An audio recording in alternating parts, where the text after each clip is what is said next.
So it's 11:29 December na, 3:41 a.m. Now, ito na pinakamaganda lang siguro sa nakita kong PA ng Emma. First, ang Emma 100, 200, nag-confirm ito yung pinaka-latest confirmation niya, nasa 30. But if you go back to 15, nag-confirm yan sa 15. So, sa 15, nag-confirm na yan, right? And then, go back 5, nag-confirm na rin yan sa 5. Nag-confirm na yan sa 5. And then, sa 3, andun din. And then, sa 1, nag-confirm na rin yan sa 1. Right here, right?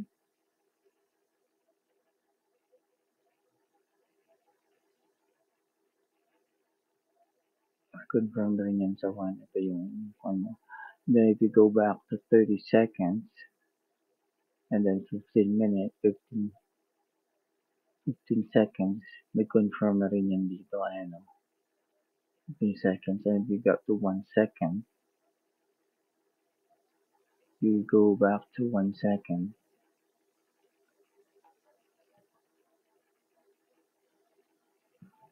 Ito, nag-confirm. Hindi yan. Hold on. Ito. Dito tayo.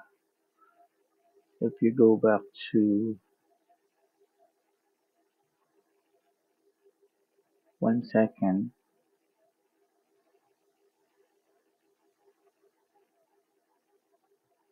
there, right here.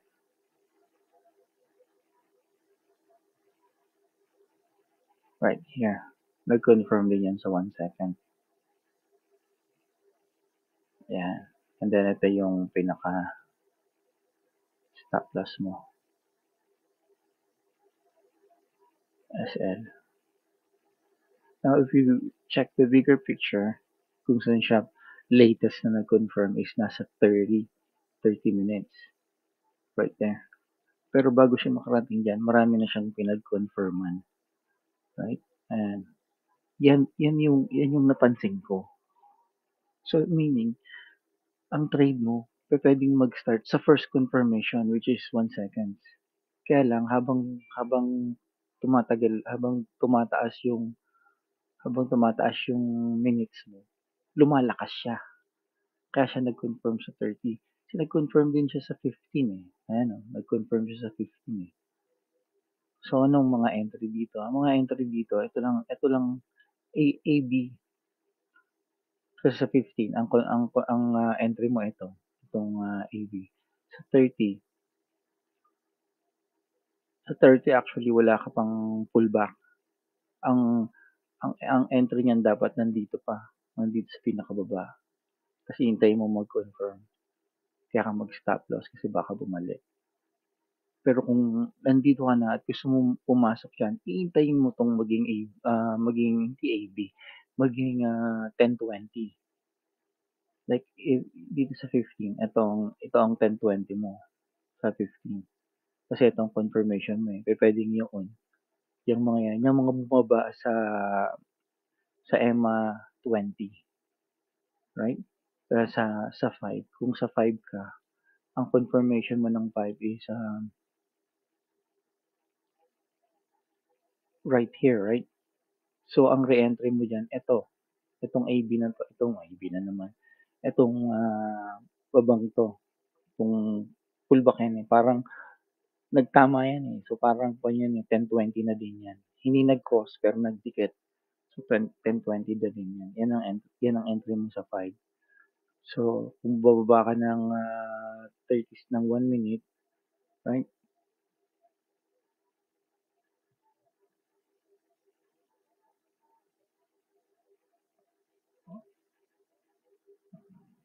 I think this is 1 minute.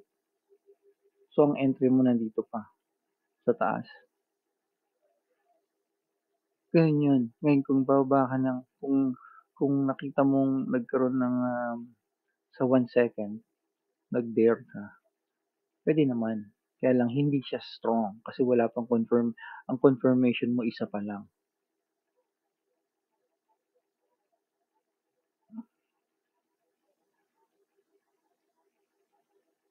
'To, ito yung 1 second, hindi siya as strong.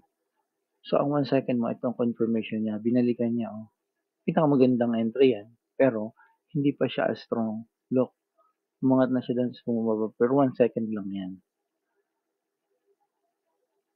So, kung makakita ka ng confirmation, ito ang stop loss, puwede niyang balikan. Pero pagdating niya doon, paakyat na ng paakyat yan. Palakas na ng palakas yung, confirmation niya. Ito ang itsura niya pagdating ng 30 minutes. Yan. Yan ang itsura niya pagdating ng 30 minutes. Yan yung nakuha ko sa EMA. So, anytime, pwede kang mag-enter dito. Tingnan mo lang sa lower time frame. So, kung i-monitor mo yan,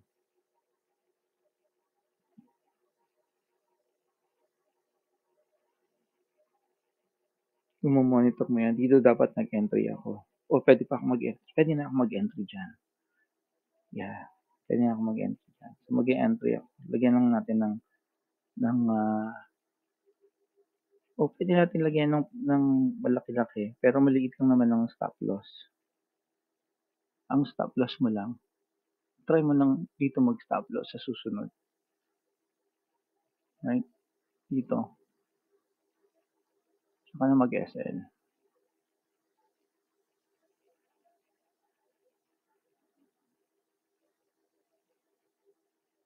Which is nandoon ka, oh. Hindi halata, hindi kita, di ba?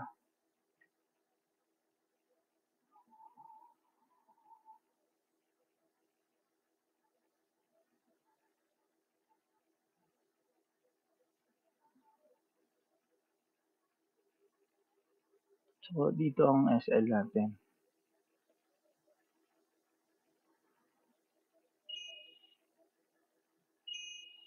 SL natin is 1.094.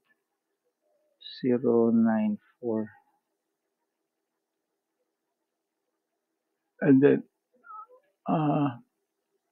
ang date nito ay November 29 at 3 a.m.